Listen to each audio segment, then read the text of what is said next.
उपेंद्र कुशवाहा जानते हैं हिंदुत्व आदमी है। कौन? उपेंद्र कुशवाहा। उनसे कट्टर कौन है? हाँ। उनसे कट्टर हिंदू विरोधी कौन है? आज उन्हें पार्टी में आप जानते हैं भाजपा समर्थित उम्मीदवार है। महाराज बात करते हैं इनका कोई ठीक ठिकाना है? कब चले जाएंगे इधर से उधर? सुबह का भुलाया, शाम को आ गए वापस, वही डायलॉग मार के निकल जाएंगे।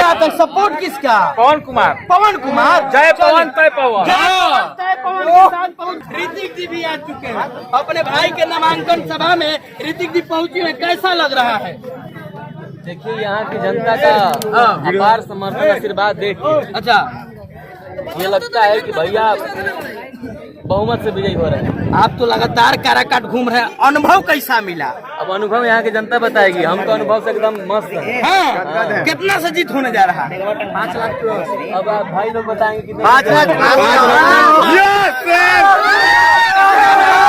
बयान आया पवन स्टार का कि जैसे ही मतलब हम जीतते हैं तो मेरा जो एड्रेस है वो काराकाट का हो जाएगा।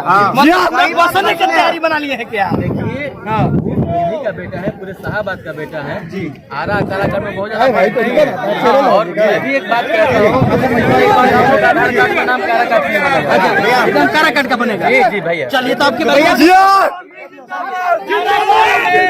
पावर स्टार के भाई को आपने सुना, ऋतिक जी थे जिन्होंने कहा कि अब की बार जो काराकाट का नाम से ही इनका नॉमिनेशन है और इनका एड्रेस भी यहाँ हो जाएगा। चलिए युवा है, देश के भविष्य है। कितना उम्र है जी? और लोग से बात कर। वोट किसको दीजिएगा? कौन से?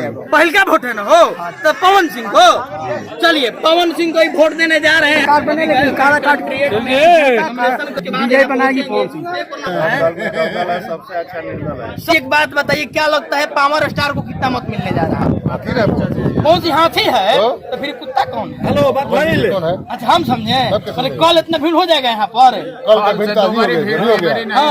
सुनो कल इतना भीड़ का हो चुका है। आज मोदी के विपक्ष में भी जीत जाते हैं। मोदी भी खड़ा रहते तो जीत जाते। मोदी जी के विपक्ष। वाह क्या बात है। उनसे ज्यादा ताप पे पावर आ गया है।